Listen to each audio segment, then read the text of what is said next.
요한복음 1장 14절부터 18절까지입니다. 우리 한 절씩 읽으시고요. 마지막은 함께 읽도록 하겠습니다.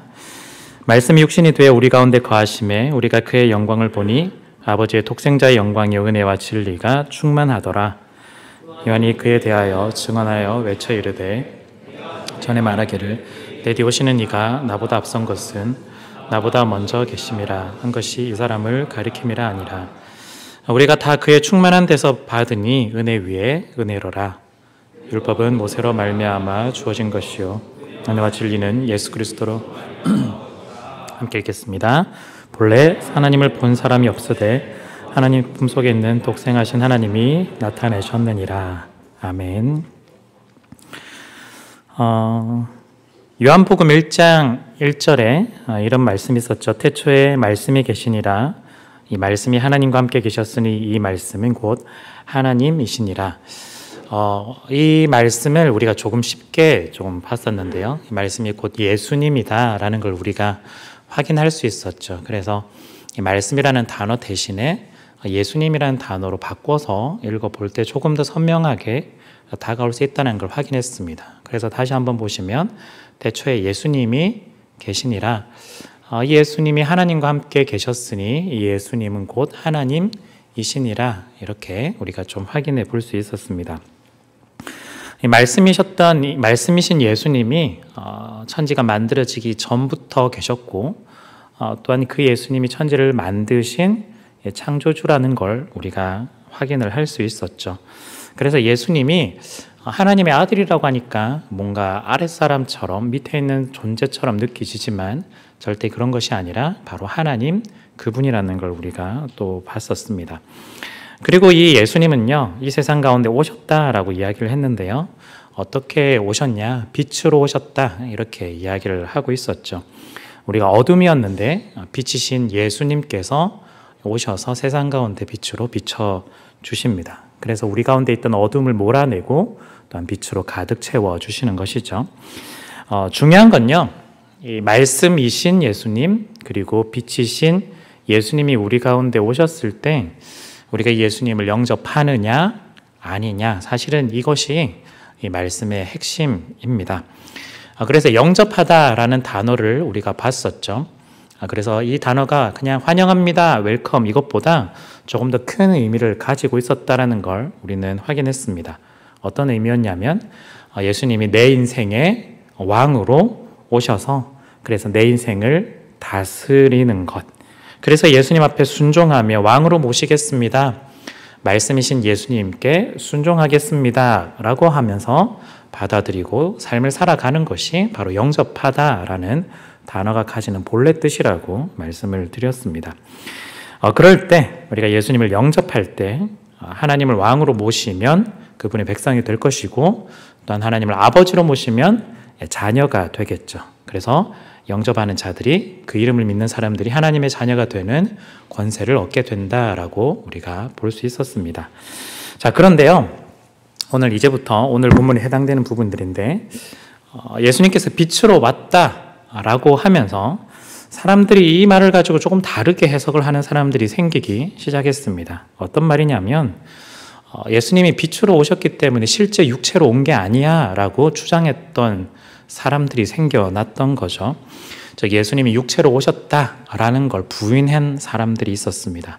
그래서 어떻게 설명하냐면 그 당시 사람들은 예수님이 환상처럼 나타났던 걸 봤다라고 하는 사람들도 있었고 또한 때로는 예수님이 빛처럼 보였기 때문에 착각을 했었을 수도 있다라고 그렇게 주장하는 사람들도 등장하기 시작했습니다. 그런데 우리가 이 성경에서 분명하게 말하듯이 예수님은 환상으로 드러난 것이 아니라 구체적인 육체로 왔다라고 말을 하고 있죠. 그래서 오늘 14절 앞부분 말씀이 육신이 되어, 사실은 이것이 오늘의 핵심이 되겠습니다. 14절을 다시 한번 더 보면 좋겠습니다. 우리 14절 같이 한번 읽겠습니다. 말씀이 육신이 되어 우리 가운데 거하심에 우리가 그의 영광을 보니 아버지의 독생자의 영광이요 은혜와 진리가 충만하더라. 요한복음 1장 1절 말씀이 곧 하나님이시다라고 이야기했는데 그 말씀인 하나님이 14절에 육신이 되었다라고 이야기를 하고 있죠. 즉 하나님이 육신이 되었다. 어감이 조금 이상한 듯해 보이지만 이건 다시 설명을 좀 드릴게요. 그런데 이 말씀이 예수님이셨죠. 그래서 14절도 말씀이 육신이 되어라고 했을 때 이 말씀을 예수님이라고 바꿔도 괜찮을 것 같습니다. 예수님께서 육신이 되어서 우리 가운데 거하셨습니다 라고 표현을 할 수가 있겠죠. 그래서 창조주이신 하나님이요, 이 육신이 되었다라는 말은 자신이 만든 피조물로 자신이 되었다, 그 과정을 겪었다라고 하는 거죠. 우리가 이런 질문을 해볼 수 있을 것 같아요. 신이신 분이, 즉 하나님이 굳이 피조물에 몸을 입고 올 필요가 있었을까? 그 이유가 있었을까라고 하는 겁니다.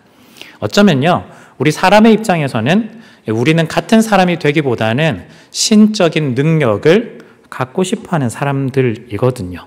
우리는 평범한 사람이 되기보다는 남들보다 뛰어난 능력을 갖고 싶고 남들보다 훨씬 더 괜찮은 그런 사람들이 되고 싶은데, 그래서 우리가 서로 이야기를 할 때도 저 사람은 저 스포츠 선수는 신계에 있는 것과 같아 라고 이야기하듯 우리랑 좀 다른 존재처럼 이야기합니다.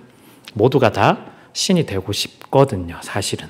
그런데 오늘 말씀이 육신이 되어라 이 말은요, 완전히 반대 이야기를 하는 겁니다. 모두가 다 신이 되고 싶어 할 때 오히려 그 하나님은 신의 자리를 버리고 인간의 자리로 내려오셨다라는 이야기가 여기에 있는 거죠. 왜 그렇게 하셨을까? 사실은 우리가 여러 가지로 표현은 해볼 수 있겠지만 그것은 우리 인간이 알 수 없는 어떤 하나의 신비로운 이야기일 수도 있겠습니다. 그렇지만 오늘 말씀을 통해서 조금 왜 하나님께서 우리 가운데 오셨는지, 또한 우리가 그것 통해서 어떤 삶을 살아야 되는지를 한번 좀 살펴보려고 합니다. 오늘은 종려주일인데요. 종려주일이란 건 예수님이 십자가에 달리시기 전, 고난을 받기 전에 어디서 받았냐면 예루살렘에서 그걸 다 받게 되는데, 예루살렘 밖에 계셨는데 예루살렘으로 입성하는 장면, 그 날을 종려주일이라고 합니다. 사실은 예루살렘에 들어오신다라고 하는 건요, 그냥 한 동네, 도시에 들어온다라는 의미보다는 예수님께서 이 모든 나라를 다스리는 왕으로 행진하신다는 뜻이 여기에 담겨 있습니다. 사람들은 사실은 이걸 오해를 했었죠. 예수님이 로마를 물리쳐 줄 그런 존재다 정도로만 생각했지만, 예수님은 모든 세상 가운데 모두가 자기가 왕이다라고 주장하는 이 세상 가운데서 내가 진정한 왕으로 왔다라는 걸 예루살렘 입성을 통해서 보여주고 있습니다. 우리가 오늘 종려주일 지나고 그리고 내일부터 고난주간으로 보내게 되고요. 그래서 고난주간 새벽기도회를 우리가 함께하고, 또한 금요일이 되면 금요일 저녁에 성금요일 예배라고 보통 우리가 부릅니다. 그때 마지막 만찬을 하셨던 예수님처럼 우리도 동일하게 성만찬을 하면서 십자가에 달리신 예수님을 우리가 기념을 합니다. 그리고 그때 돌아가시죠. 그러면 다음 주 돌아오는 부활주일이라고 하는데요. 다음 주일은 부활주일로 우리가 함께 지키게 됩니다. 예수님께서 이 땅에 오셔서 십자가에 달려 죽으셨다. 어쩌면 오늘이 그 시작인데요. 그 시작을 오늘 말씀이 육신이 되어 이 부분을 가지고 한번 좀 보려고 합니다.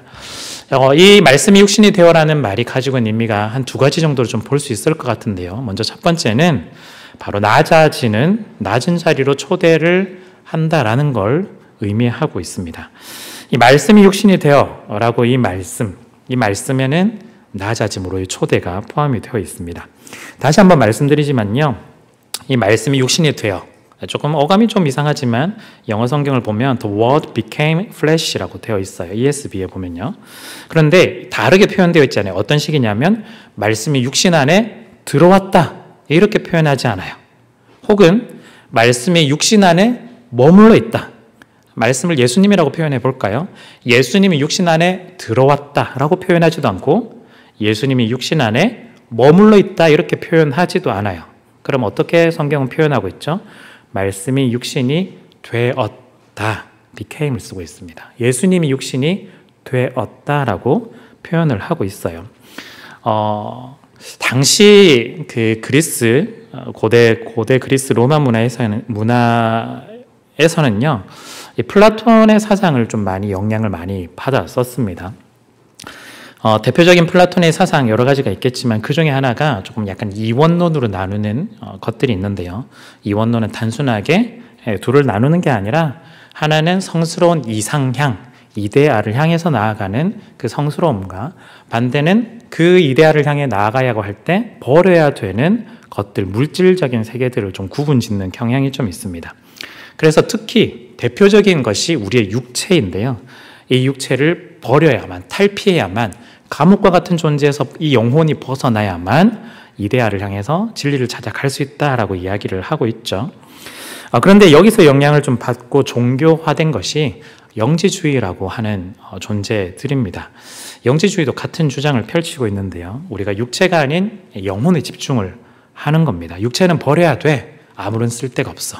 우리가 영혼에만 집중해야 돼. 영혼이 사는 길이 있는 거야 라고 하며 비밀스러운 주장들을 계속해서 해왔습니다. 육체는 버려야 돼.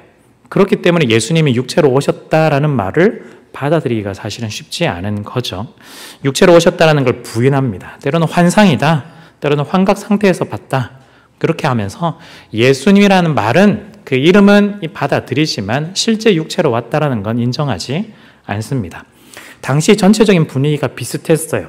육체를 좋게 보지 않았는데 이런 분위기에서 요한복음의 이 말씀, 예수님이 오실 때 우리를 구원하시는 구원자가 오실 때 어떤 방식으로 오셨을까? 예수님이 육신 안으로 들어왔을까? 그것도 아니라는 거예요. 그러니까 육신 안에 머물러 있었을까? 그것도 아니라 육신이 되었다, became 했다라고 이야기를 하고 있어요.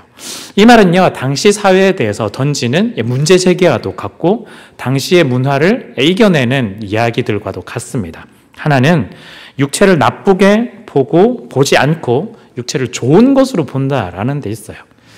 오늘날은 이게 조금 크게 와닿지 않지만 당시 사람들은 좀 충격적인 거죠. 왜냐하면 육체는 버려야만, 나쁜 것들은 버려야만 하는 그런 세상 가운데서 그것이 아니라 하나님께서 반드시 처음부터 창조하실 때 선하게 창조하셨던 이 육체 또한 모든 것들을 아름답게 다시 만들어 주셔서 회복시켜 주신다라는 아주 좋은 것으로 보고 있습니다. 이것이 우리 다음 주에도 보겠지만 우리 부활과 연결이 되겠죠. 우리가 부활을 할 때 영혼만 부활이 될까? 성경은 아주 선명하게 기록하고 있는데요. 우리의 육신도 부활한다라고 아주 분명하게 이야기를 하고 있습니다. 또 하나는요, 하나님이 육체를 버리지 않고 육체를 선택했다라는 데 있습니다. 그것이 무슨 말이냐면요, 하나님이 거룩하신 분이신 거죠. 거룩하신 하나님이 어쩌면 육체를 가진 인간과 거리를 두어야만 거룩하신 분이 손상받지 않고 거룩함을 계속해서 유지할 수 있을 것 같은데, 이 요한복음에서 말하고 있는 이 예수는 육체를 입은 인간과 가까이 하는 것도 모자라서, 즉 가까이 다가오는 것과도 모자라서 오히려 육신 그 자체가 되어버렸다라고 이야기를 하고 있는 겁니다. 다시 말씀드리지만 육신 안에 들어온 것도 아니고 육신 안에 머문 것도 아니에요. 이 뉘앙스는요, 마치 우리가 영혼이 있을 때 이 영혼을 마치 보호막처럼 깨끗하게 통으로 케이스로 잘 보관해서 마치 안에 들어온 것 같은 느낌이에요. 이 육체랑 부딪히면 안 돼, 접촉하면 안 돼 라는 느낌으로 들어온다는 거죠. 그게 머문다, 안으로 온다, 이런 느낌으로 받고 있습니다. 그런데 그것이 아니라 하나님께서, 예수님께서 이 땅 가운데 오실 때 말씀이 육신이 되었다, 잠시 빌려서 온 것이 아니라, 잠시 들어온 것이 아니라 became 했다라는 게 사실은 그 당시 사람들에게서 굉장히 놀라운 사실이다라는 거죠. 모두가 육체를 벗어나려고 하고요, 육체를 버려야만, 금욕해야만 승리한다고 생각했는데 반대 상황이 벌어지고 있는 겁니다. 모두가 육체를 탈출해야만 모든 것이 가능하다고 생각했을 때 오히려 하나님이 육체가 되어 주셔서 이 땅 가운데 오셨다라고 이야기를 하고 있는 거죠. 오늘날에는요, 물론 이 이원론 자체를 대놓고 이야기하지 않기 때문에 별로 없나 보다라고 생각하지만 사실은 우리의 마인드 속에 그런 것들이 굉장히 많이 있거든요. 성스러운 것과 속된 것, 거룩한 것과 그렇지 않은 것들을 좀 갈라놓는 경향들이 있습니다. 그렇지만 우리는 좀 모른 채 넘어가잖아요. 그런데 당시 문화 속에서는 이 사상이 굉장히 강력했기 때문에 사실 너무나 놀라웠던 일들입니다. 오늘날로 비유한다면 이렇게 좀 비유해 볼까요? 완전히 똑같지는 않겠지만 마치 무너져가는 건물이 있는 거죠. 마치 불타서 이제 곧 무너질 듯한 그런 건물이 있는 겁니다. 여기서 살기 위해서는 어떻게 해야 될까요? 탈출해야 되죠. 당연히 탈출해야 됩니다. 건물을 빨리 벗어나는 것이 사는 길입니다. 그런데 예수님이 하신 행동은 어떤 거냐면 오히려 이 건물 속으로 들어가시는 거예요. 들어가셔서 어떻게 하냐? 그 건물 안에 있던 사람들을 다 데리고 나오는 역할, 그리고 살리는 역할입니다. 그리고 심지어 오늘의 이 비유를 표현한다면 마치 예수님이 들어가셔서 이 건물 또한 다시 완전히 새롭게 해주셔서 다시 살 수 있도록 만들어주시는 그 역할을 하신다라는 겁니다. 여러분, 무너져가는 우리의 육신, 또한 우리의 인생이 우리가 보기에는 글러먹었어, 이번 인생 망했어 라고 하면서 빨리 우리도 이 육체를 벗어나고 싶다라는 생각들을 우리 많이 하기도 합니다. 그렇게 생각할 때 예수님은 오히려 우리의 인생 가운데 어떻게 하시냐면 찾아오시고 또한 우리의 육신으로 오셔서 망한 것이 아니라 우리 육체를 다시 한 번 더 새롭게 해주시는 일들이 우리 가운데 일어난다라는 거죠. 우리는 세상을 탈출하려고 할 때, 또한 우리는 육신을 탈출하려고 할 때 오히려 예수님께서는 세상 가운데 들어오시고 예수님께서는 심지어 육신의 그 몸을 입고 오셨다라는 겁니다. 우리는 이 세상 속에서 어떻게든 벗어나려고 해요. 지금 살아가는 모든 순간들이 스트레스 받는 일들이기도 하고, 또한 회사를 다니고, 또한 사람들을 만나고, 또한 공부하는 것들이 너무나 힘겹게 느껴져서 이 세상을 탈출하고 싶고, 다른 곳으로 가고 싶고, 이 육신마저도 왜 이렇게 내 마음에 드는 게 없을까 하면서 벗어나려고 하지만, 오히려 더 거룩하고 거룩하신 분이, 가장 높으신 분이 우리 이 세상 가운데 직접 찾아오셨고, 찾아오실 때 마치 나는 거룩하니까 너네들과 접촉할 수 없어라고 멀리서 떨어져서 우리를 만난 것이 아니라 심지어 우리의 육신이 되어 주셔서 이 땅 가운데 오셨다라는 겁니다. 여러분, 육신이 되셨다라는 말은요, 굳이 선택하지 않아도 되는 일들을 하나님께서 굳이 또 선택을 하셨다라는 뜻입니다. 하나님의 능력이라면 사실은 이렇게 하지 않아도 다 해결되는 일들이거든요. 그런데 하나님께서는 일부러 한계를 가진 육신 가운데 일부러 오셨습니다. 어쩌면 높으신 분이 더 낮은 곳으로 내려오는 일들인 거죠. 그래서 낮은 자리로 가는 겁니다. 하나님께서 낮은 자리로 가지 않아도 되지만 낮은 자리를 선택하셨습니다. 우리 빌립보서에는요, 이렇게 기록을 하고 있는데요. 우리 5, 6, 7, 8절, 2장 5, 6, 7, 8절을요. 같이 한번 읽어보면 좋겠습니다. 같이 한번 읽겠습니다. 여러분 안에 이 마음을 품으십시오. 그것은 곧 그리스도 예수의 마음이기도 합니다. 그는 하나님의 모습을 지니셨으나 하나님과 동등함을 당연하게 생각하지 않으시고 오히려 자기를 비워서 종의 모습을 취하시고 사람과 같이 되셨습니다. 그는 사람의 모양으로 나타나셔서 자기를 낮추시고 죽기까지 순종하셨으니 곧 십자가에 죽기까지 하셨습니다. 아멘. 네, 일부러 세 번역을 가져와서 좀 봤는데요. 조금 선명하게 보이시죠? 빌립보서에서 말하는 이 말씀이 육신이 되었다. 이걸 우리가 보통 이제 성육신이라고 이야기를 하는데요. 여기서 특별히 두 가지 단어로 이야기를 하고 있어요. 하나님이 낮아지셨다. 하나님이 낮아지셨다. 그리고 그 하나님이 순종하셨다. 이 이야기를 하고 있습니다. 하나님이, 인간이 아니에요. 하나님이 더 낮아지셨고 하나님이 심지어 순종하셨습니다. 두 가지 모두 다 하나님께는 원래는 해당되지 않는 단어들이죠. 하나님이 굳이 낮아질 필요도 없었고 하나님이 굳이 순종할 필요도 없는데 하나님은 우리 가운데 오실 때 낮아지시고 또한 순종하셨습니다. 여러분, 우리가 품어야 될 마음이 무엇일까요? 예수님은 하나님이셨지만 하나님과 동등함을 당연하다라고 여기지 않았습니다. 오히려 자기를 비워서 종의 모습, 더 낮아지는 모습으로 사람이 되셨다라는 거죠. 즉 사람의 모양, 말씀이 육신이 되었습니다. 그리고 순종하셨습니다. 여러분, 하나님께서요, 특히 예수님께서 육신이 되셨다 이 말은요, 능력 있으신 분이 한번 인간의 모습을 한번 경험해 보겠다 이런 뜻 아닙니다. 네, 이런 뜻 아닙니다. 하나님이 굳이 하지 않아도 될 일을 일부러 선택을 하셨다라는 뜻이죠. 창조주가 피조물이 될 필요가 없고 이유도 없는데 굳이 피조물을 선택해서 인간의 몸을 입고 오셨다라는 뜻입니다. 이 말은 하나님이 무한하신 분이 한계를 가진 인간의 몸으로 오셨다라는 거죠. 능력이 없으면 뭘 못할까요? 능력이 있다면 다 낮아지는 것도 가능하겠죠. 예를 들어 돈이 너무너무 많으신 사람이 이제부터 조금 내가 펑펑 썼는데 조금 아껴보겠다라고 한다면 평상시에는 사고 싶은 거 다 사고 하루에 몇 천만 원씩 몇 억씩 이렇게 쓸 수 있는 사람이 있다 한들 그 사람이 좀 아껴봐야 오늘은 파인다이닝에서 계속 먹었는데 이제는 가까운 그냥 호텔 가서 좀 먹겠습니다. 이거랑 별 차이가 있을까요? 능력 있는 사람은 뭐든 해도 별 차이가 없습니다. 근데 정말 하루 벌어서 먹는 사람이 배는 채워야 되는데 아무것도 없어서 한 끼를 두 끼로 나눠 먹고 어디 가서 얻어먹는 노력과는 좀 차원이 다른 겁니다. 그런데 그것보다 더 큰 하나님이 엄청난 능력을 가지고 모든 문제를 해결하실 수 있는 분이 인간이 되셨다라는 건 능력이 있어서 잠시 한번 서민 체험 한번 해보겠다 이렇게 생각하시면 안 된다라는 것이죠. 서민 체험하는 것이 아니라 정말 하나님의 권리를 다 내려놓고 인간의 한계 속으로 들어왔다라는 겁니다. 우리가 예수님이 인간의 육체로 오셨는데 하나님이라고 생각하니 때로는 우리가 가지고 있는 고통과 피로함들도 다 느끼지 못하는 게 아닐까라고 생각하시는 분들도 간혹 있습니다. 그런데 성경을 읽어보면 예수님 또한 너무너무 피곤해서 잠을 자시고 너무너무 슬퍼서 눈물도 흘리시고 너무너무 고통스러워서 하나님께 원망까지 하는 분이 바로 우리 예수님이라는 거죠. 왜냐하면 인간의 한계 속에 일부러 들어오셨기 때문입니다. 정말 하나님이 능력이 있으시다면 사실은 십자가에서 안 죽어도 될 일입니다. 굳이 이 선택을 하지 않아도 되는데 왜 죽어야 했느냐? 인간이 된다는 건 이 한계 속에 오셔서 우리 가운데 자신이 직접 인간의 몸을 입고 우리를 인도하시기 위해서입니다. 여러분, 우리가 예수님을 믿는다라는 게 뭘까요?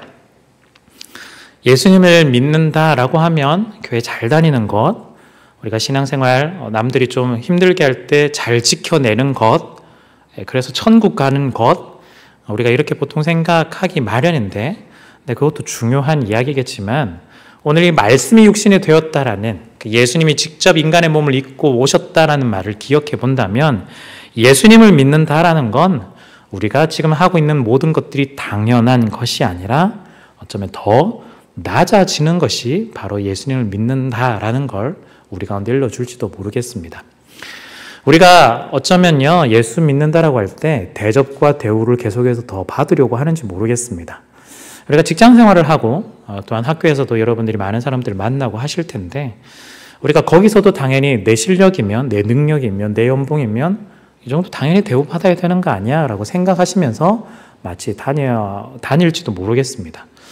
그런 상황 속에서 좀 고민이 생기죠. 내가 예수 믿는다면 조금 더 겸손해져야 되는데 낮아져야 되는데 근데 잘 되지 않아요. 우리가 진짜 필요한 게 뭐냐면 예수를 믿는다라고 한다면 우리의 자존심을 내려놓는 일이 좀 필요합니다.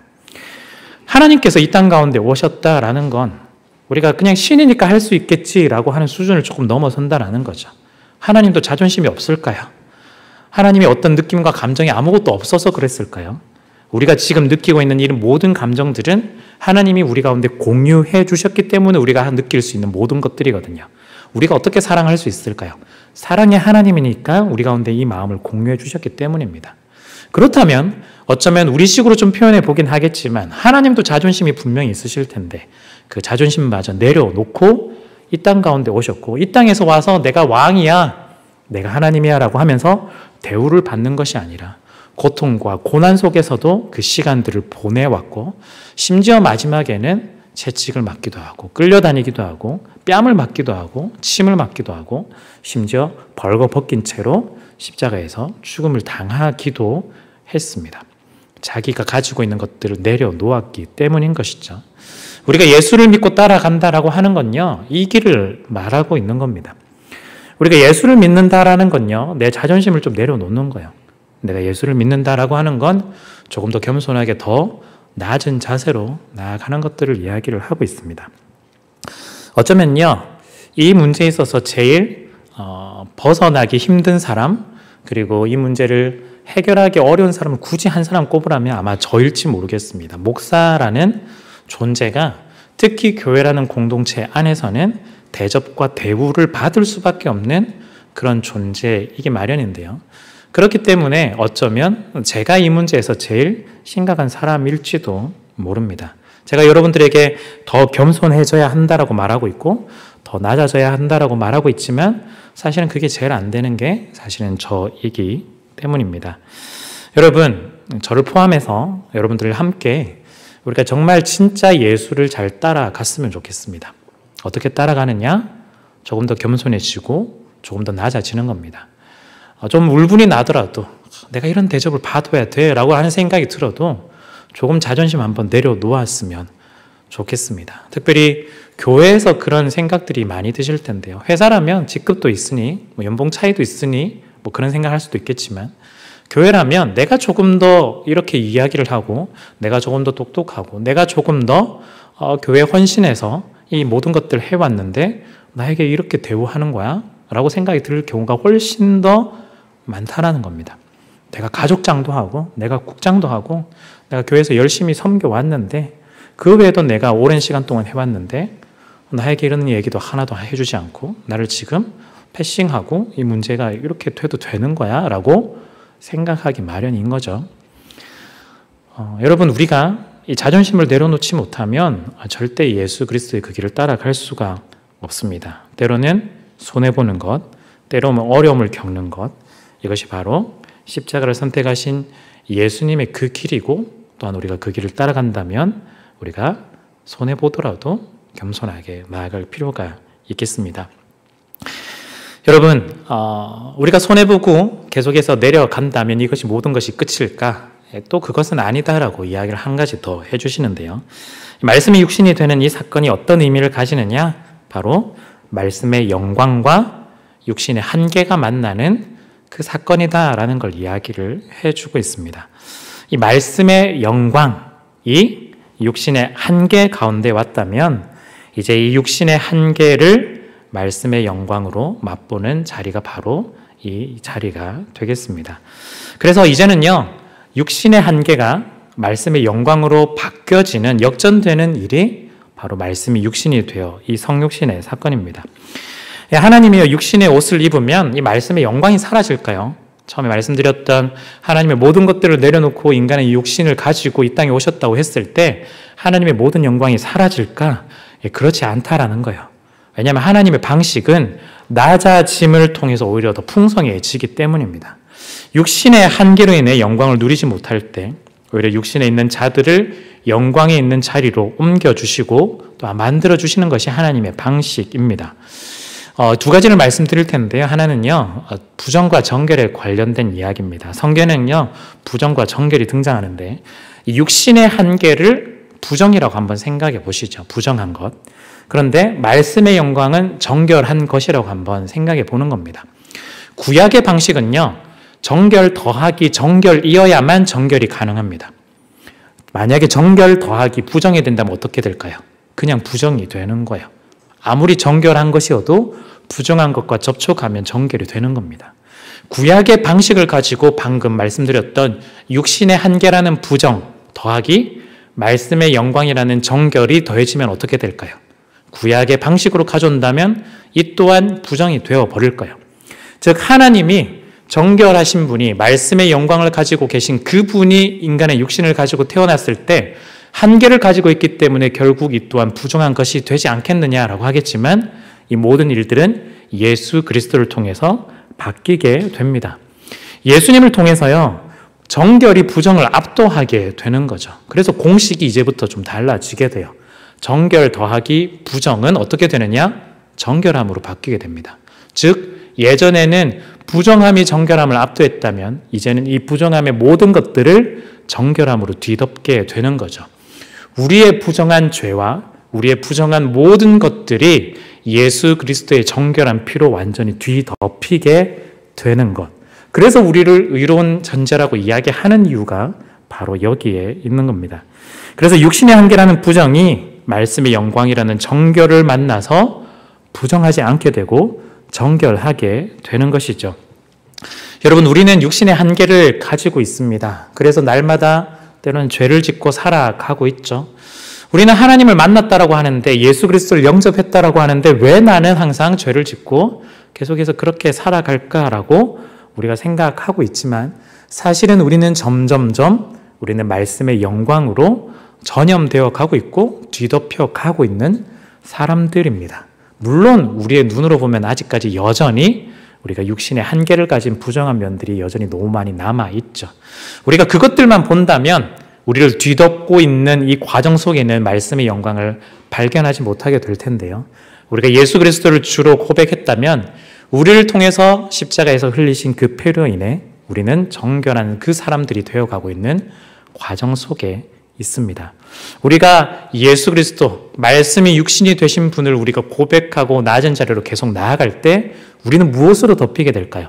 그 말씀의 영광으로 우리의 삶을 계속해서 덮여 나아가게 될 겁니다.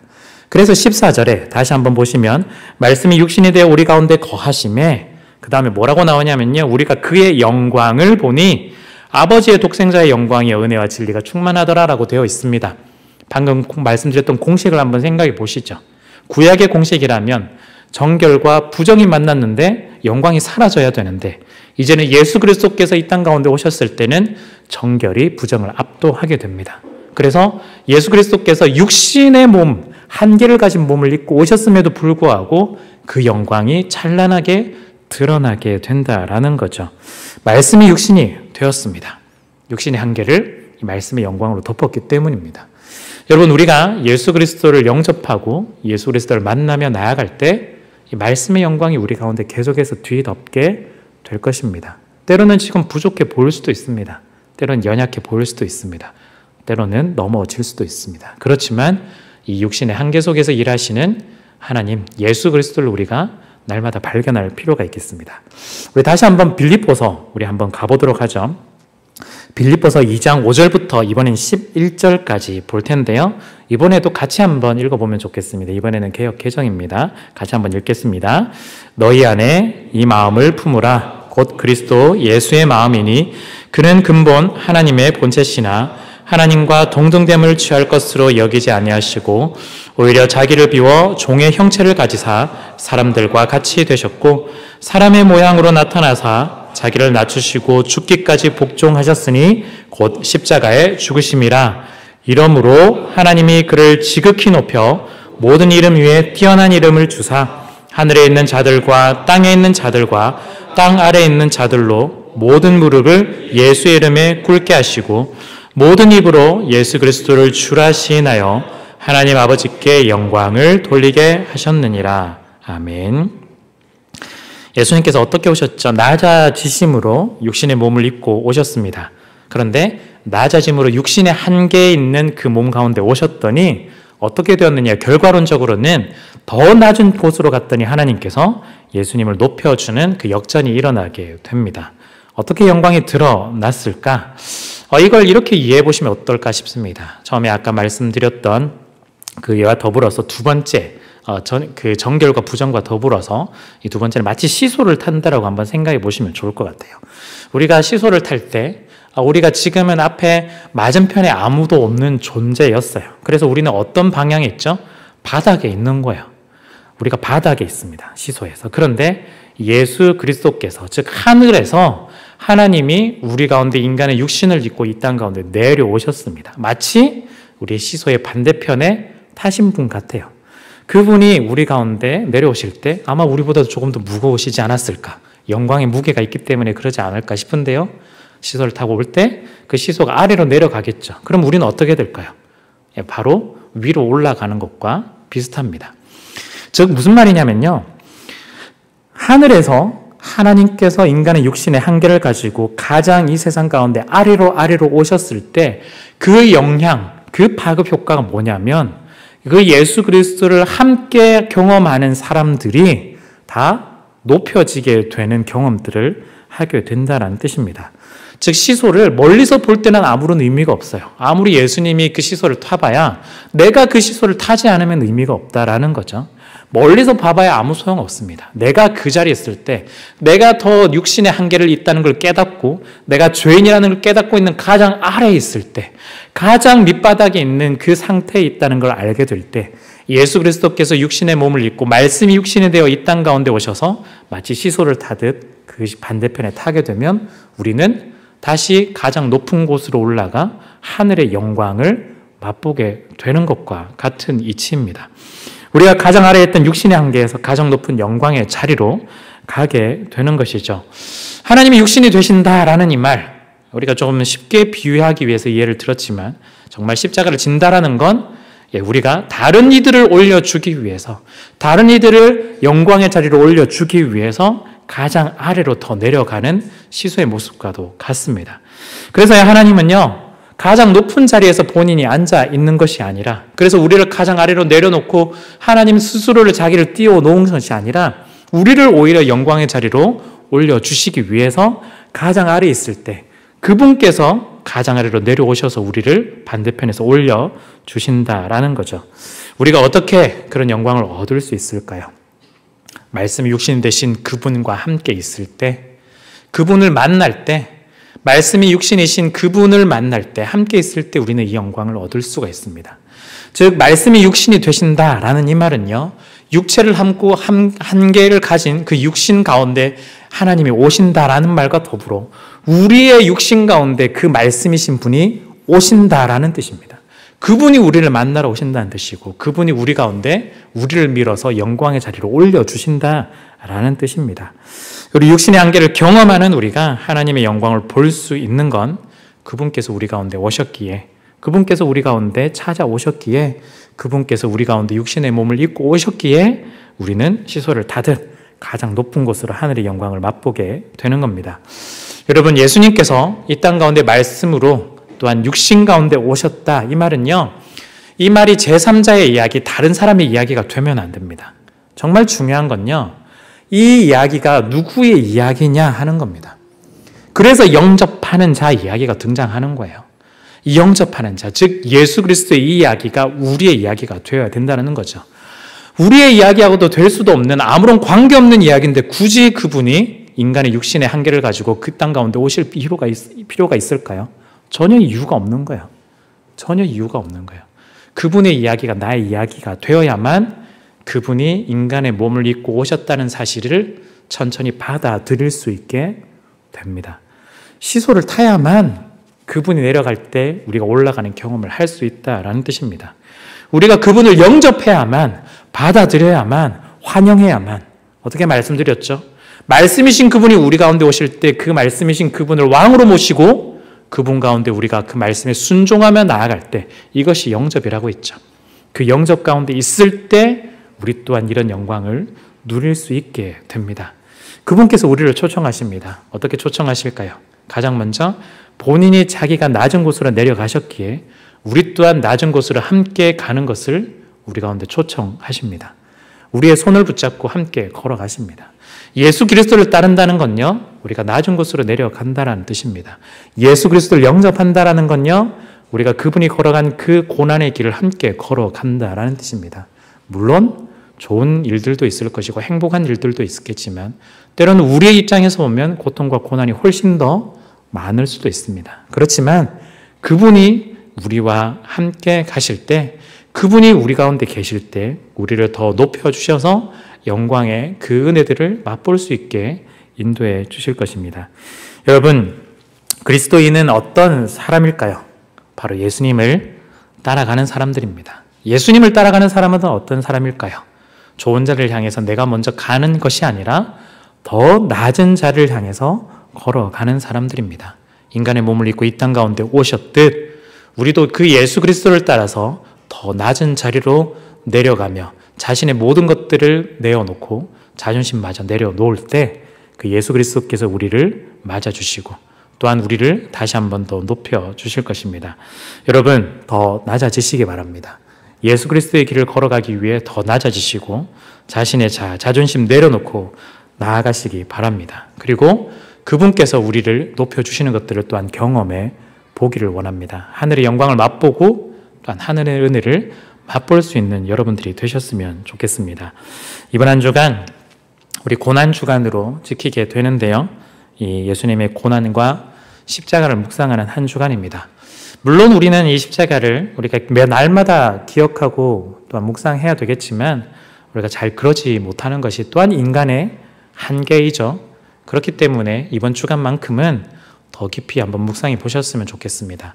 그냥 나를 위해 죽어주셨구나, 그냥 죽어주셨구나라는 사건으로만 머물지 말고 그 일이 나의 일로, 나의 주님으로, 나의 십자가로 우리가 고백하며 받아들였으면 좋겠습니다. 그래서 이번 한 주간에 그 십자가를 묵상하실 때 더 낮은 우리의 모습을 발견하며 실천하며 나아갈 수 있도록, 그래서 우리 가운데 부활의 주일이 되었을 때 우리 또한 함께 그 영광을 함께 누릴 수 있는 이번 한 주간이 되셨으면 좋겠습니다.